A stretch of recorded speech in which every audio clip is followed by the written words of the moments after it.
Hello, and welcome to my last video of 2023. I'm trying out this whole chatty video thing, so if you feel like it, grab a pen or a pencil and scribble along with me as I talk about my goals for next year. As the year has drawn to a close, I found myself missing my daily drawing sketchbook from 2022, so in October I splurged and treated myself to a Hobonichi daily planner. I intend to use it mostly in the same way I used my previous one, by drawing whatever comes to mind, but I have taken the time to make myself a list of monthly drawing prompts to jumpstart any scribbles on the days I wake up with a blank brain. My goal with this book isn't to make perfect drawings. In fact, I don't expect to make many perfect drawings because I'm only allowing myself to use ink in it. I want somewhere to warm up and experiment with limited color palettes in a fairly quick and low stakes manner. Sketching in pencil and then going over the lines in ink takes twice as long as just sketching in ink to begin with. I don't intend to spend hours every day in this book. I'm going to be aiming for 15 to 30 minutes as an ideal. I'm hoping that this will ease me into the big actual goal number one, which is to lose the pencil. I've heard many artists I admire advise to lose the pencil and go for it with ink, but I've never been able to follow it. However, I am determined to actually make the attempt. The permanence of ink is intimidating, and I've always lacked the confidence to place a line I can't erase. But I'm at a point now where I am feeling more confident, and I know making the effort will help in the long run. The advice I've heard goes something like this. You're not going to make perfect art the minute you sit down. Your hand is like a pen.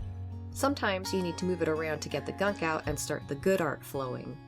The longer the pen has been sitting idle, the more time you need to spend to work the gunk out. The longer you haven't been drawing, the more time you need to spend to get where you want to be. Actually using a pen helps facilitate that. Instead of spending a long time erasing and correcting, it forces you to move on and start something new if you're not digging whatever you're currently working on. This segues nicely into advice I heard recently from Louise. Practice drawing like you would practice music. A very good musician might be able to sit down and sight read a piece of music without a lot of trouble, but they couldn't always do that.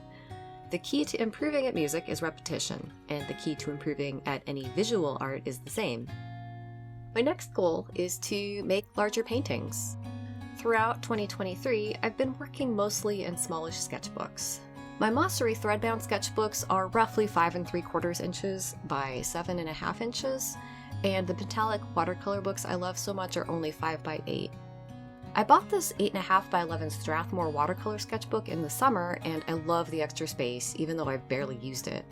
I want to finish filling it quickly before getting too far into the year, and I'd like to get another one. Moving outside sketchbooks entirely, I want to do more solo, larger pieces, like the pet portraits I painted for my bestie's wedding present, and the Mari Lloyd I did for Dina's December art challenge. My final goal for the year is to really push myself out of my comfort zone and advertise my commissions. I finally bit the bullet in November and replaced my 13-year-old PC with something that won't threaten to shut down if I use too many layers in Affinity Photo. Digital art was my medium of choice in my teens and early 20s because once the computer, tablet, and software were paid for, I basically had infinite supplies. I've gotten more into traditional mediums in the last 8 or so years, simply because I finally had the income to purchase and replace supplies as I used them. There really is nothing quite like the feeling of creating with physical media, but I do also really enjoy creating digital art. And since digital art is easier to deliver, that's where I'll be focusing my commissions. With that said though, I would love it if I were commissioned to create works with traditional mediums. So, that's the plan for the upcoming year. It's nothing super lofty or grandiose, which is why I think I have a decent shot at meeting it. Obviously, I reserve the right to adjust and revise as the year progresses, but at this point, I doubt I'll need to. It's very basic and I think very achievable, which is why I've set it for myself. What goals do you have for the coming year? If you feel like sharing, I'd love to hear them. Thank you for joining me on my little art ramble. If you made it this far, I'd like to invite you to subscribe to my channel so you can join me next year while we both see how I do. In the meantime, take it easy, friend.